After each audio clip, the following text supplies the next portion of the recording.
Welcome to Man Does Tech, where I solve the problems you didn't even know you had. You start by preparing the essentials. Make sure the phone has over 50% battery and connect it to a computer with the original cable. Once done, sign into the same Apple ID or Google account you used on the device. Make sure to have those passwords available because reactivation requires them. Now put the device into the appropriate recovery mode, follow model-specific key presses so the computer recognizes it. This immediate setup avoids delays and begins the actual unlock workflow right away. You will now perform the core action, restore or factory reset. On iPhone, choose Restore in iTunes or Finder while in recovery mode. The software downloads firmware and reinstalls iOS. For Android, try Google's Find My Device to erase remotely or boot to recovery mode and select factory reset.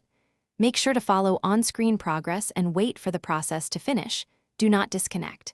This step clears the disabled password state, however. It removes local data, unless you can restore a backup afterward.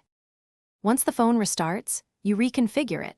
Sign in with your original Apple ID or Google account to pass activation. Make sure to restore from a backup if available, then set a new strong passcode and enable biometrics for convenience. Update the OS and check settings for security sync.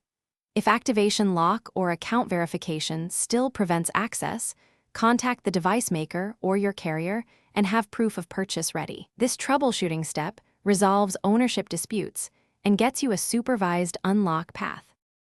Thanks for watching. If you found this helpful, don't forget to like and subscribe.